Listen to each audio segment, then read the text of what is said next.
안녕하십니까. 반갑습니다. 저 교재는 88페이지를 펼쳐주신 다음에 가시상계부터 이제 보시면 되겠습니다.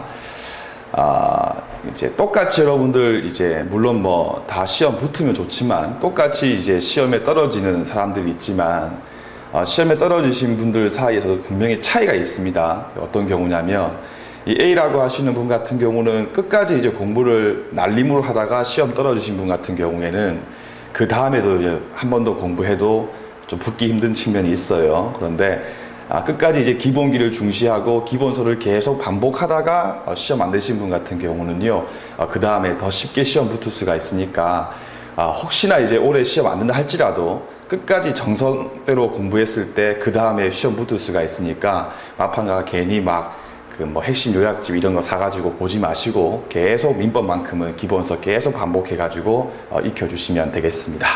자, 먼저 1번 질문부터 보겠습니다. 자, 피해자에게 발생된 손해가 총 200이다.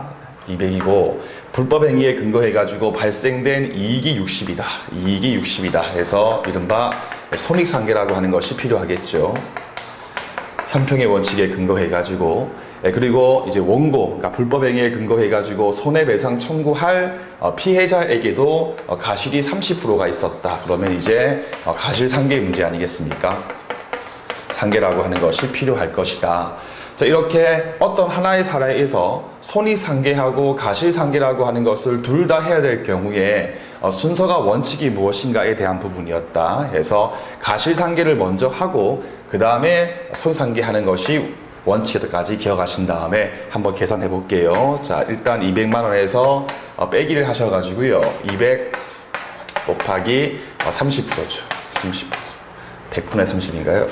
100분의 30을 먼저 하신다. 저는 계산을 잘 못해가지고. 그렇게 하면 60인가요, 조교님? 맞습니까? 네, 60만 원이지 않습니까?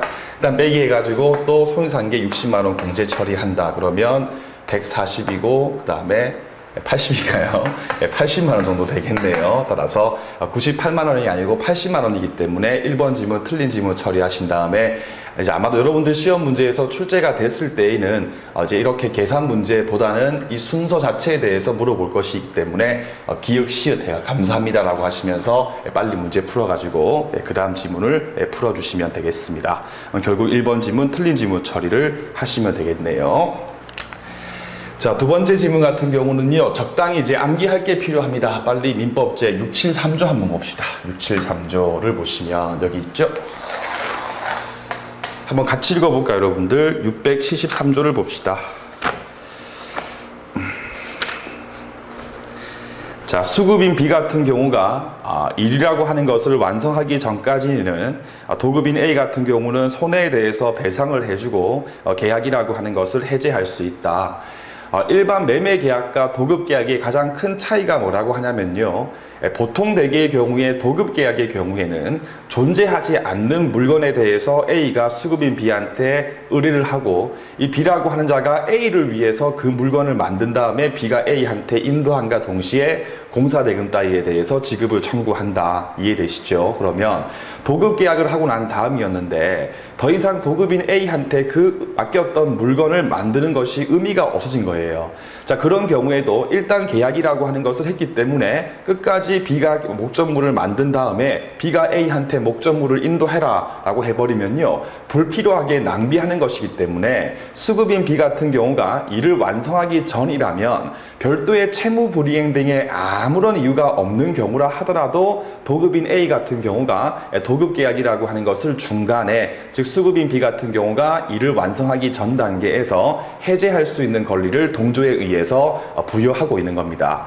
다만 A한테 불필요한 낭비를 막기 위해서 도급인 A한테 동조에 근거해가지고 도급 계약이라고 하는 것을 해제할 수 있는 권리를 부여했을 때에도 수급인 B한테 일정한 손해라고 하는 것이 생길 수가 있지 않습니까? 따라서 동조에 근거해가지고 A 같은 경우가 도급 계약을 해제했을 때 그 당시에 수급인 B 같은 경우는 자기에게 발생됐던 손해에 대해서 도급인 A한테 배상이라고 하는 것을 청구할 수가 있는 겁니다. 그래서 동조에 근거해가지고 B라고 하는 수급인이 A라고 하는 도급인한테 동조에 근거해가지고 A가 이제 해제를 하자 손해배상이라고 하는 것을 청구한다. 청구했을 때 했을 때 첫 번째 가실상계라고 하는 것을 할 수 있는가 없는가. 일단 가실상계 할 수 없다고 보는 게 판례 입장이고요. 두 번째, 손해배상액에 애정된 금액이 있는 경우라 하더라도 감액 처리라고 하는 것을 할 수 없다는 게 판례 입장입니다. 다만 예외적으로서 이 B라고 하는 자에게 어떠한 이득이 있었다. 예를 들면 이 B 같은 경우가 원래 들어가야 될 시멘트 따위를 쓰지 않아 가지고 다른 공사에 사용함으로써 이 A의 해제에 근거해 가지고 B한테 발생됐던 이득이 있었을 경우에는 그 이득이라고 하는 것을 공제한다. 즉 손익공제 또는 손익상계라고 하는 것은 할 수 있다고 보는 게 판례 입장입니다. 그래서 1번, 2번, 3번이 있었을 때 이제 이게 왜 그런가까지 설명이 들어가게 되면 이제 사법시험 강의이기 때문에 여러분들은 필요 없으니까요. 딱 이 1번, 2번, 3번 결론까지만 기억하신 다음에 문제를 풀어주시면 아무런 하자가 없으실 겁니다. 그럼 다시 한번 읽어볼게요. 자, 도급인 A로 하여금 자유롭게 해제권이라고 하는 것을 행사할 수 있도록 하는 대신에 수급인 B가 입은 손해에 대해서 배상해라 라고 조문 두고 있는 673조에 근거해 가지고 도급인 A 같은 경우가 도급계약이라고 하는 것을 해제하는 경우에는 도급인이 수급인에 대한 손해배상에 있어서 가실상계 같은 것들은요 주장할 수가 없지 않습니까? 따라서 이번 지문 또 틀린 지문 처리를 해주시면 되겠습니다. 복습할 때 할 수가 없다. 다만 손익상계는 할 수 있다까지 딱 해가지고 1번, 2번, 3번이라고 표시를 하신 다음에 철저하게 암기를 해가지고 문제를 풀어주시면 되겠습니다. 자, 그 다음에 89페이지를 가신 다음에 손해배상액의 애정에 대해서 보도록 하겠습니다. 아주 잘 나오는 내용이죠. 자, 먼저 1번 지문 가시면요. 제일 첫 줄에 위약벌 약정이라고 하는 부분에 밑줄을 그어두겠습니다. 위약벌 약정이라고 하는 말에 밑줄을 이렇게 그어두신 다음에 자, 위약벌 약정을 했을 경우는요. 별도의 이제 제재를 가하는 것에 불과하기 때문에 위약벌 약정 같은 경우는 그 본질이 손해배상액의 애정의 합의에 해당하지 않습니다. 이해되시죠? 따라서 도급인의 이익에 비해서 약정된 벌이 과도하게 무거웠을 경우에도 그 본질이 손해배상액의 애정의 합의가 아니기 때문에 민법 제398조 제2항을 유추해가지고는 감액할 수 없다는 게 판례 입장이었죠. 이해되시죠? 그러면 위약벌 같은 경우가 도급인의 이익에 비해서 약정된 벌이 과도하게 무거운 경우라 하더라도 위약벌 약정이라고 하는 것이 유효하기 때문에 위약벌금에 대해서 지급을 청구할 수 있느냐? 그건 아닙니다. 지금 무슨 말인가 하면 민법 제398조 제2항에 근거해가지고 그 액을 감액할 수는 없겠지만 민법 제103조 위반에 의해가지고 무효가 될 수는 있는 겁니다. 제 말 이해되시죠? 따라서 일단 효력이 없을 수 있는데 효력이 없게 되는 근거가 민법 제398조 제2항을 유추하는 것이 아니라 민법 제103조 위반에 의해 가지고 효력이 없는 것이니까 두 개를 잘 구분하신 다음에 또 이렇게 강의하면 또 질문하십니다. 강사야, 민법 제398조 2항을 유추해가지고 감액을 하든 아니면 민법 제103조 위반에 근거해가지고 무효 처리하든 결국 같은 거 아니냐. 분명히 차이가 있습니다. 어떤 차이가 있냐면요. 민법 제398조 제2항을 보시면요. 위약벌이 아니라 손해배상 애정액의 금액이 지나치게 가다한 경우에는요. 법원 같은 경우가 이른바 직권 감액을 할 수가 있지 않습니까? 따라서 398조 제2항이 적용되는 경우에는 법원에 의해서 직권 감액이라고 하는 것도 가능히 합니다. 그런데 민법 제103조 위반에 의해서 무효인 경우에는 물론 판례 입장에 대해서 비판이 있지만 즉 고도의 공익성이 있기 때문에 직권사항으로 보자라고 하는 비판이 있지만 판례의 주류 같은 경우에는 민법 제103조 위반에 의해서 묘라고 하는 사실에 대해서 별도의 주장 증명이라고 하는 것을 요구하고 있는 게 현재 판례 입장입니다. 따라서 많은 차이가 있겠지만 가장 큰 차이가 뭐냐면 직권 감액할 수 있는가 없는가에 대한 부분에서 큰 차이를 보이는 부분이기 때문에 하나씩 위약벌 약정은 그 본질이 손해배상액에 애정된 합의가 아니기 때문에 민법 제398조 제2항을 유추할 수는 없다. 다만 지나치게 가다한 경우에는 민법 제103조 위반에 근거해가지고 효력이 부인될 수 있다 해가지고요. 398조 제2항에 유추를 할 수 있는가 없는가에 관한 문제하고 103조 위반의 문제를 구분하신 다음에 하나하나 문제를 풀어주시면 또 실수를 하지 않으실 겁니다. 그럼 결국 1번 지문 같은 경우는 유추할 수 없는 것이기 때문에 결국 1번 지문도 틀린 지문 처리를 해주시면 되겠습니다. 자, 그 다음에 2번 지문인데요. 여러분들 같은 경우에 어차피 나중에 이제 법원직 시험 합격해가지고 공무원 생활 하실 때 언젠가 여러분들 승진 시험을 치지 않으시겠습니까? 승진 시험을 난 안 치겠다. 그런 분들은 안 계실 거예요. 그래서 승진 시험 보시면요, 민사법 문제 중에 대충 보면 한 보통 2개 이상의 이제 요건 사실에 대한 문제들이 항상 출제가 되고 있으니까 나중에 또 승진 시험 공부할 때 요건 사실 공부해야지라고 하지 마시고요. 지금 민법 공부하시는 단계에서 아주 중요한 것들만 나오기 때문에 그 중요한 부분 같은 경우는 미리미리 하나씩 정리해가지고 대비를 하시면 큰 도움이 되실 겁니다. 그래서 2번 지문 같은 경우는 정말 잘 나오는 지문이거든요. 그래서 A 같은 경우가 채권자이고요. 그 다음에 B 같은 경우가 채무자이다. 이때 A가 B한테 민법 제390조에 근거해가지고 일반 채무 불이행을 이유로 손해배상을 청구하는 것이 아니라 손해배상액에 애정된 금액에 대해서 지급을 청구하는 겁니다. 한 번 더, A가 B한테 채무 불이행을 이유로 실제 자기에게 발생된 손해에 대해서 배상을 청구하는 것이 아니라 손해배상액 애정된 금액에 대해서 그 지급을 청구하는 경우에, 이해되죠? 하는 경우에 청구 원인 보시면요, 애정된 금액, 야, 니하고 나 사이에서 채무자 B 니 같은 경우가 채무 불이행을 하게 되면 그만큼 돈 주기로 했잖냐? 그만큼 돈 주기로 했던 금액에 대해서 지급을 청구하는 것이기 때문에 A하고 B 사이에서 먼저 손해배상액에 애정의 합의가 된 사실이 필요하죠. 애정의 합의를 한 사실이 필요하다. 두 번째 했죠. 객관적으로 채무 불이행 사실이 필요하겠죠. 채무 불이행 사실이 필요하다.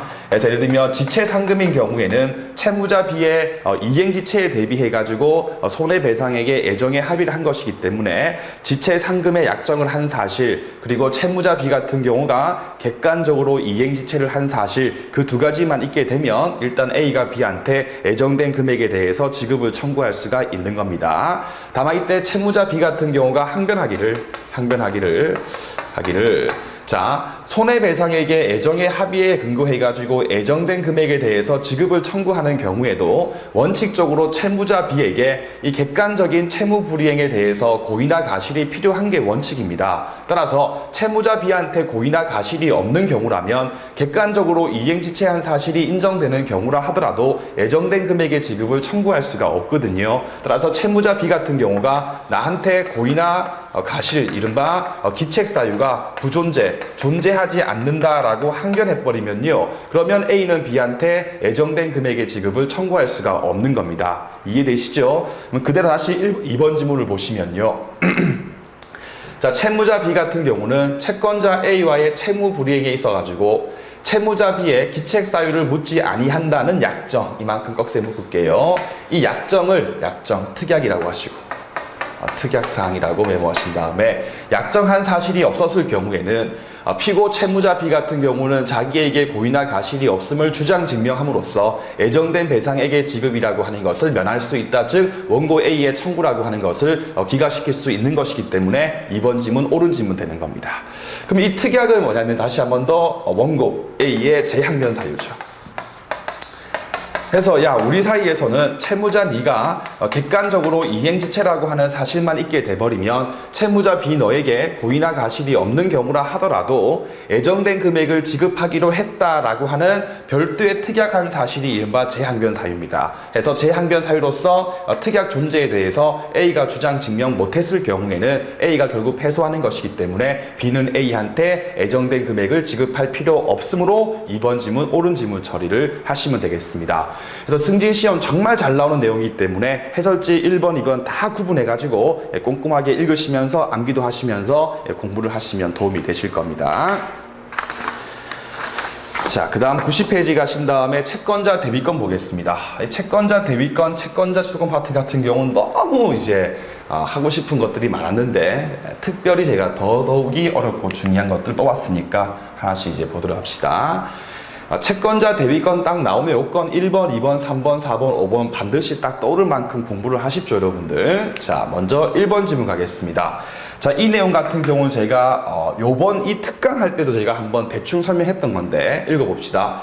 국토이용관리법상의 토지거래 규제 구역 내에 있었던 토지에 대해서 관할관청에 허가 없이 체결됐다. 지금 매매계약했는데 아직까지 허가 없는 상태다. 네, 그렇다면 이 매매계약이라고 하는 것은 유동적 무효 상태겠죠. 유동적 무효 상태이다까지 해놓고 이제 일로 옵시다. 어떤 사안이냐면요. A 같은 경우가 이제 X 토지의 매수인이고요. X 토지는 토지 거래 허가가 필요한 토지입니다. 이제 이 사안이니까. 자, B 같은 경우는 매도인이었습니다. 근데 문제는 뭐냐면요. 분명히 B 소유인데 C 명의의 원인 무효 등기, C 명의로 이제 무효 등기가 이렇게 존재했던 겁니다. 그 이제 B 같은 경우가 C 상대해가지고 민법제 214조에 근거해가지고요. B 소유인 사실, C 명의로 등기가 된 사실, C 명의의 등기가 무효인 사실에 대해서 B 같은 경우가 주장 증명하게 되면 B가 C 명의 이전 등기에 대해서 소물청 행사해가지고 말소할 수가 있지 않습니까? 그런데 B 같은 경우가 그러한 권리를 행사하지 않고 가만히 있는 겁니다. 지금 무슨 말이냐? 첫 번째, 피대위 권리가 존재하죠. 피대위 권리도 존재하는데 채무자 B 같은 경우가 권리를 불행사하고 가만히 있었다. 자, 이랬을 경우에 A하고 B 사이에서 매매 계약이 있는데 아직까지 허가를 받지 않아가지고 유동적 무효 상태에 있었을 때에 A가 이렇게 B의 권리를 대위해가지고 대위 청구를 해가지고 C 명의의 이전 등기에 대해서 말소 청구할 수 있는가 없는가에 관한 판례가 요 1번 지문과 같은 내용입니다. 이해되십니까? 자, 이 사안의 핵심은 뭐냐면요. 결국 A가 B한테 어떠한 권리, 즉 피보전 권리의 존재가 중요한 거죠. 즉 피보전 권리라고 하는 것의 존재가 이제 인정되느냐에 관한 문제인데 요 지문 문제 풀 때 단순히 외우면 틀리기 쉬운 게 뭐냐면 첫 번째 지문에서 A가 B한테 가지고 있는 X 토지에 대한 이전 등기 청구권이라고 하는 것을 피보전 권리 삼아가지고 A가 B의 권리를 대위해가지고 C 명의 이전 등기에 대해서 말소 청구할 수 있다라고 하면 틀린 지문 되겠습니다. 왜요? 그렇죠. A하고 B 사이에서 이루어진 매매계약 같은 경우는요. 아직까지 허가가 없는 상태이기 때문에 처음부터 무효 아니겠습니까? 무효인 계약에 근거해가지고는 A가 B한테 이전 등기를 청구할 수가 없잖아요. 따라서 등기 청구권에 근거해가지고는요. 대비할 수가 없는 겁니다. 근데 비교했을 때 2번이죠. 자, A하고 B 사이에서 매매계약이 아직까지 토지 거래 허가를 받지 않은 상태인 경우라 하더라도 A가 B한테 이행을 청구할 수 있는 게 하나 있죠. 뭐가 있었다? 허가, 협력, 의무, 이행 청구권. 그렇죠. 허가, 쓰기 싫네요. 날 덥고. 협력, 의무, 이행 청구권. 이행 청구권이 있지 않습니까? 요거에 근거해가지고는 원칙적으로 그렇죠. 이것도 피보전 권리에 포함되기 때문에 이걸 피보전 권리로 해가지고는 B를 대위해서 C 명의 이전 등기에 대해서 말소 청구할 수 있죠. 근데 여러분들 A하고 B 사이에서 허가 없는 매매 계약인 경우에도 허가, 협력, 의무, 이행 청구권도 존재하지 않아가지고 할 수 없는 경우가 있었습니다. 어떤 경우겠습니까? A하고 B 사이에서 처음부터 허가를 배제, 잠탈하기 위한 목적에서 매매계약 해놓고 증여계약 했다고 뻥쳤을 경우에는 리마인드 복습입니다. 유동적 무효가 아니고 처음부터 확정적 무효이다. 처음부터 확정적 무효인 경우에는 A가 B한테 허가, 협력, 이행이라고 하는 것도 청구할 수가 없다. 따라서 A하고 B 사이에서 이루어진 계약이 처음부터 허가를 배제, 잠탈하기 위한 목적에서 이루어진 계약인 경우에는 피보전 권리도 없기 때문에 대위도 할 수 없다까지 원칙과 A를 잘 구분해서 문제 푸시되 처음부터 허가, 배제, 잠탈이라고 하는 말이 지문에서 주어지지 않았을 경우에는 원칙에 의해서 문제를 푸시면 된다까지 언급해드리고 지문을 보겠습니다. 그래서 허가 없이 체결된 매매 계약인 경우라 하더라도 매수인 A 같은 경우는 매도인 B에 대해서 가지고 있는 등기 청구권이라고 하면 틀린 지문. 그렇죠. 토지 거래 허가 신청 절차 이행 청구권 하면 맞는 지문 되겠죠. 해서 이 권리를요 피보전 권리로 해가지고 B를 대위해서 C 명의 이전 등기에 대해서 말소 청구할 수가 있는 것이기 때문에 1번 지문 또 옳은 지문 처리를 하시면 되겠습니다. 아주 중요한 지문이니까 거듭 반복해가지고 익혀주시면 되겠네요. 자, 2번하고 3번 지문 두 개 묶어서 이제 vs 또 비교하는 표시를 하시고요. 하신 분들은 민법 제405조 제2항을 한번 천천히 읽어보시죠. 405조 제2항. 통지했거나 대위 중인 사실을 채무자가 알고 난 다음에는 처분행위를 했다 할지라도 채권자한테 대항하지 못한다. 통지받은 후에 그 권리를 처분했다 할지라도 채권자 A한테 대항하지 못한다. 읽었습니까? 그래서 민법 제405조 제2항 같은 경우는 언제 쓰는 거냐? 이것도 원칙과 예가 중요하고 이 조문 자체가 예외입니다. 자, A 같은 경우가 채권자이고요. 그 다음에 B 같은 경우가 채무자이고, 그 다음에 C 같은 경우가 제3채무자이다. 제가 뭐 기본 강의 할 때나 판례 강의 할 때 가장 많이 하는 말이죠.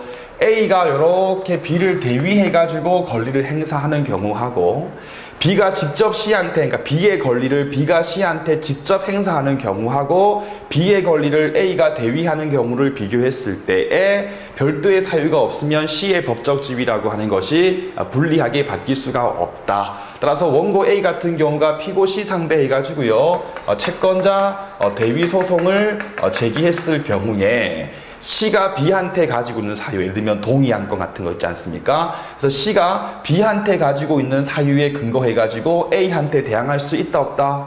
대항할 수 있는 게 원칙이었죠. 해서 항변 사유로서 원칙적으로 내가 이미 B한테 변제했다. 변제의 항변, 이미 소묘시효 완성했다. 등등등의 C는 B에 대한 항변 사유를 가지고 A한테 대항할 수가 있다. 이해되시죠? 해서 일단 대항 가능한 게 원칙이다. 다만 이렇게 C 같은 경우가 나 이미 B한테 어떠한 사유가 있기 때문에 더 이상 너한테 뭐 이행할 필요 없다라고 항변했을 때에 원고 A의 재항변 사유가 바로 민법 제405조 제2항이었죠. 405조 제2항이었다. 그래, 너희 사이에서 뭐 예를 들면 B가 너한테 채무에 대해서 면제했다. 그래서 C 같은 경우가 A한테 면제 항변을 한 거예요. 그랬을 때 A 같은 경우가 그래, 405조 제2항에 근거해가지고 내가 채권 대위권 행사실을 통지했다 또는 통지하지 않았지만 채무자 B가 이미 알고 있었다. 그 다음에 이루어진 처분행위다. 그 다음에 이루어진 처분행위이기 때문에 민법 제405조 제2항 해가지고 네가 나한테 대항할 수 없다라고 A가 재항변할 수 있는가 없는가에 관한 문제예요. 이해되시지요? 그러면 민법 제405조 제2항에 있는 처분행위에 만약에 그러니까 405조 제2항에서 대항할 수 없게끔 하는 처분행위에 만약에 포함이 된다면 C는 그 사유를 가지고 A한테 항변하는 게 이유가 없지 않습니까? 그러니까 A가 승소하겠죠. A가 승소할 것이다. 근데 만약에 405조 제2항에 있는 처분행위에 포함되지 않는다면 C의 항변에 이유가 있으니까 A가 패소를 하겠죠. 패소를 한다. 그럼 어떤 게 어떤 거냐에 대한 상세한 썰은 이제 풀지 않겠습니다. 너무 많이 했으니까. 그래서 가장 중요한 거 해제 중에서 합의 해제 같은 경우는요, 판례가 변경되지 않았거든요. 따라서 B한테 통지한 이후 또는 B가 A가 대위하고 있는 사실을 알고 난 이후에 B하고 C가 만나가지고 합의에 근거해가지고 해제를 했을 경우에는 민법 제405조 제2항에서 금지하고 있는 처분행위에 포함돼 버리기 때문에 C의 항변에 이유가 없으니까 A가 승소한다. 결국 C는 A한테 대항할 수 없다. C는 A한테 대항할 수 없다가 정답인 거고요. 그죠? 판례가 변경돼가지고 B의 채무 불이행을 이유로 C가 법정 해제했을 경우는요, 판례가 변경돼가지고 405조 제2항에 있는 처분행위에 포함되지 않는다. 따라서 C의 항변 자체에 이유가 있지 않습니까? 그러니까 A한테 C가 대항할 수 있으니까 A가 패소를 하는 거죠. 이해되죠? 해놓고 다시 그대로 이제 2번 지문을 보시면요, 뭐 쫙 있는데 여기 보세요. B하고 C 사이에서 채권 해소를 B가 알게 된 이후에, 그러니까 통지받았거나 알고 난 이후에 합의 해제했다. 그러면요, 405조 제2항에 있는 처분행위에 포함되기 때문에 대항할 수 없으니까 2번 지문 옳은 지문이죠. 옳은 지문. 합의 해제니까. 그렇죠? 근데 비교해가지고 3번 지문을 보시면요, 채권자 대비권 행사의 통지를 받은 채무자 B의 채무 불이행을 이유로 C가 채무를 이유로 매매 계약을 해지했다. 저 해제 부분을 쭉 빼신 다음에 적으시죠. 법정 해제 맞죠?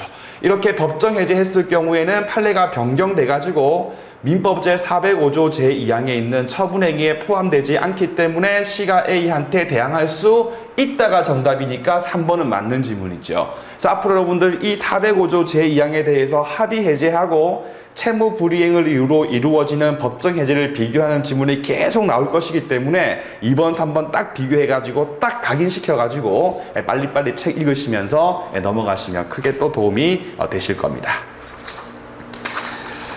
자, 그 다음 이제 골 때리는 채권자 취소권입니다. 92페이지 보시죠. 1번 지문하고 2번 지문 한번 비교하신 다음에, 비교 표시하신 다음에, 자, 생뚱맞게 딱 이렇게 나왔다. 이건 뭐냐면 여러분들, 판례 입장에 대해서 묻는 게 아니고, 그냥 민법 제407조를 묻는 거거든요. 자, 이 지문은 뭐냐면, 자, 예를 들면, 이거 봅시다, 여러분들. A가 채권자이고, 갑도 채권자입니다. 둘 다 채권자인 녀석들인데, 금전 채권자이고요. B가 채무자이다. 근데 B가 C한테 자기 소유의 유일한 X 토지를 C한테 증여하는 이른바 사회행위를 했다. 해가지고 C 명의로 등기를 했겠죠. 이때 A가 이 사회행위에 대해서 취소를 구하고 C 명의의 이전 등기에 대해서 말소하는 형식으로서 B 명의로서 원상 회복을 했다.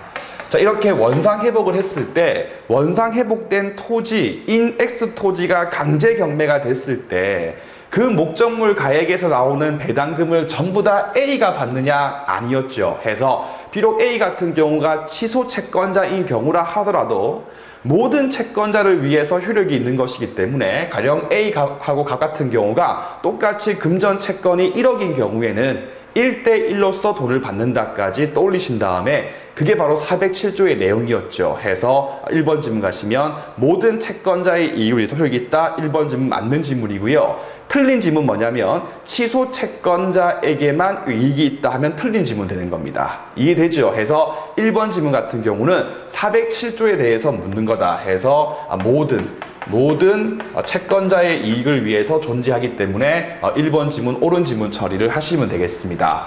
문제는 뭐냐면 자, 민법 제407조에서 방금 읽었던 그 모든의 이제 의미가 무엇인지에 대해서 판례가 더 나아가서 판시한 게 있죠. 어떤 거 봅시다.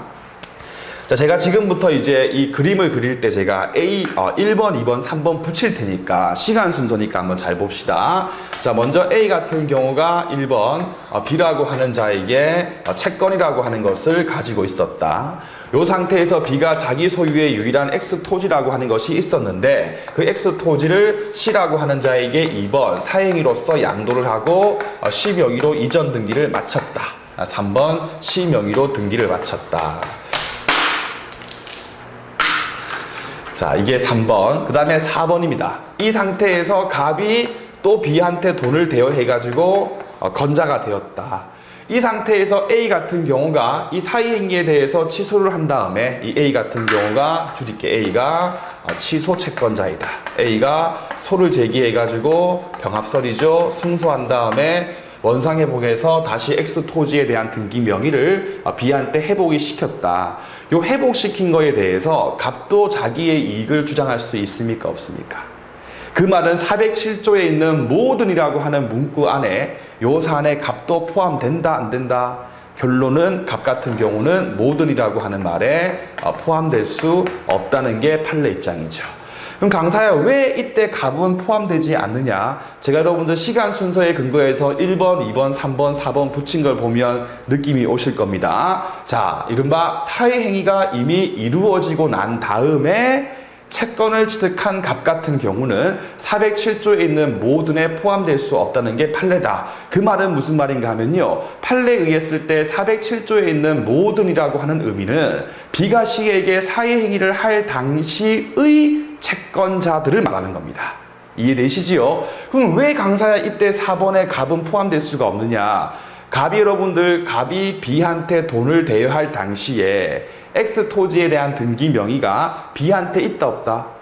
그쵸. 이미 B가 C한테 사회행위하고 C 명의로 등기를 하고 난 다음에 들어온 갑이기 때문에 갑이 B한테 돈을 대여할 당시에는요, 채무자 B 명의로 된 X 토지나 건물이 없어요. 그러면 갑 같은 경우는 처음부터 B한테 돈을 대여할 당시에 X 토지에 대해서 내가 집행을 해야지라고 하는 춤춘 거 아닙니다. 자, 집행에 대한 기대 이익이 있었습니까? 없었습니까? 처음부터 없었죠. 그럼 처음부터 X 토지에 대해서 내가 집행해야지라고 하는 집행에 대한 기대 이익이 없는 자를 굳이 407조에 있는 모든에 포함시켜서 보호할 필요가 없지 않습니까?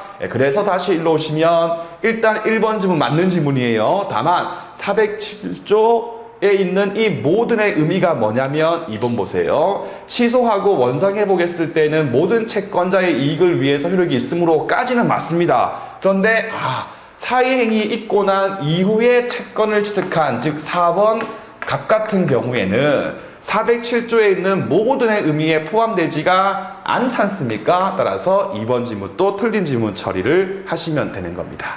아시겠죠? 그래서 1번 지문은 단순히 조문을 묻는 거고 2번 지문 같은 경우는 조문에 있었던 모든의 의미에 대해서 묻는 것이기 때문에 1번, 2번 지문 두 개를 잘 비교해가지고 문제를 푸시면 틀리지 않으실 겁니다. 3번까지 풀고 오늘 수업 마무리 짓겠습니다. 자, 채권자 취소권은 옛날, 그러니까 현재 말고 변경되기 전 일본 대법원 판례 입장을 우리 판례가 개수를 해가지고 아직까지도 채권자 같은 경우는 특정물에 대한 권리는 피보전 권리가 될 수가 없었죠.